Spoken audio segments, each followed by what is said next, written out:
Hey guys, Leah Hill here at Pastured Ranch and welcome back to my kitchen. Tonight I am going to show you how to make a fast, fun meal with vegetables. What? Promise you, your kids will enjoy, your husband will eat it, and you'll have a good time cooking it. So what I have here are 2 Harvest Hills Ranch pastured chicken breasts. And all I have done is added just a pinch of olive oil, coated both sides, a little bit of salt and pepper. You can do this in the oven at 250 for between 8 to 10 minutes. If you are cooking in the oven, be very careful not to dry it out, okay? So how do you know when it's done? So you have the thin corner of the chicken breast, that cooks the fastest. So you want to make sure you definitely coat that with just a little bit of olive oil. You want the top of the breast is the thickest part of the meat, and this is the part that takes the longest to cook. So make sure you're not drying out the tips as the front of the breast is cooking. All right, so I'm gonna actually put this on the grill. It's a lot faster for me to fire up the grill, get it on there, cook it, turn it, done, than it is for me to cook in the oven. But I'm a little weird, but I love that smoky flavor and a little bit of charcoal that it gives. It's just an extra additive of flavor. But if you don't have time for that, throw it in the oven. All right, so I'm gonna have my grill already pre-warmed. It is at 250, so I'm gonna go pop that on the grill. All right, guys, the chicken breast is off the grill. They are big and beautiful and juicy. So it took about 8.5 to 9 minutes to cook them. My timer, I didn't actually hit start, so oops. Anyway, I'm gonna go ahead and get this sliced.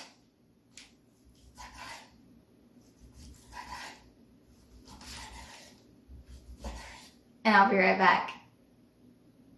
All right, guys, so I have the chicken shredded. So all I did is cut it into cubes and then just literally pulled it apart.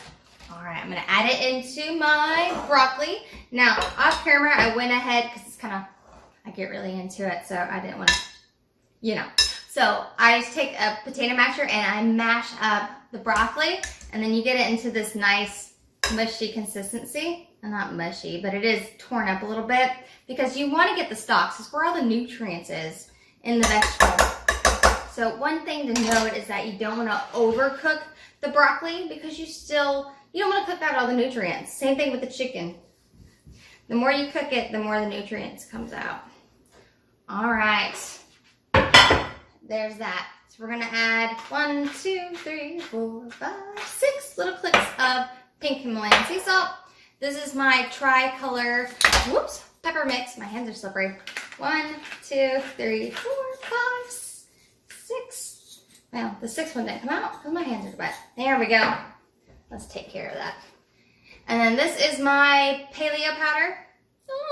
Love this stuff.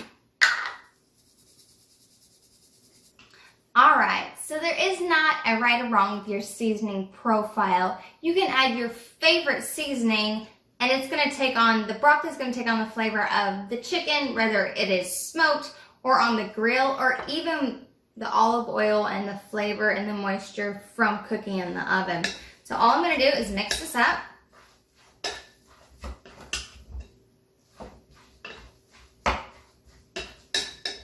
So this 2 pounds of broccoli and 2 chicken breasts will make the equivalent of about 8 to 10 patties.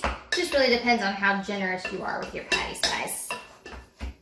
I use a patty press. This is actually super special to me. It's actually my grandmother's. So they do make metal ones and stainless steel ones, but this is one of my foundational pieces of where I learned to cook. So I always use it. It's super special and it's very easy to clean. So anyway, all right. So I use cashew flour in here. And this is a 1/2 cup. And you can use almond.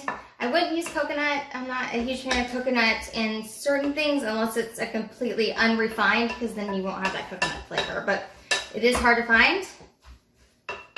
So I'm just looking for texture and consistency. So what I'm going to do is actually add another 1/2 cup. So depending on the moisture level still on your broccoli, you might have to add a little bit more. I'll show you what this looks like in just a second.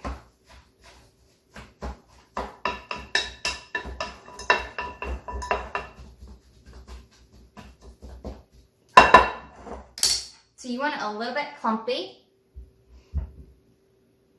And it's just this nice kind of, you can see you can already form it. And that is perfect right there. I do make meatballs with the same recipe. I will substitute with ground beef or our ancestral blend as well. So let me get this out of the way.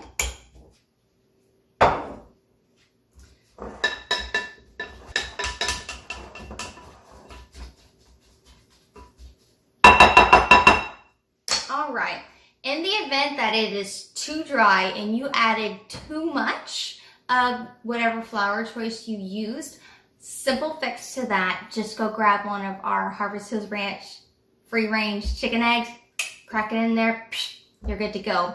They are fresh, and then that makes it rise and it has a better flavor and the texture. If you're getting one from the traditional grocery store, those things are old and they're actually gonna cause it to fall, be lumpy, and even drier. So make sure you're using our free range pastured chicken eggs. All right, let's get into the pie press.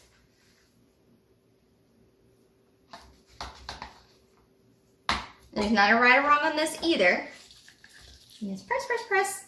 See, I have just a little bit of liquid when I pressed in it. That is perfect. That means it's not gonna be too dry. It's not gonna be too wet. It's just a great combo. Look how fun that is. All right, so I'm gonna get these pressed and I'll be right back.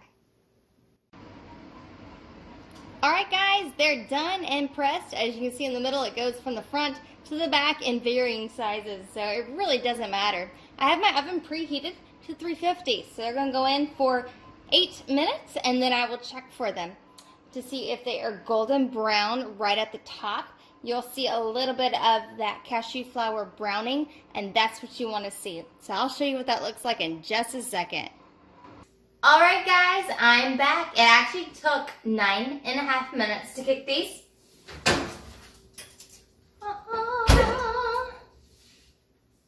Get a close up of these bad boys.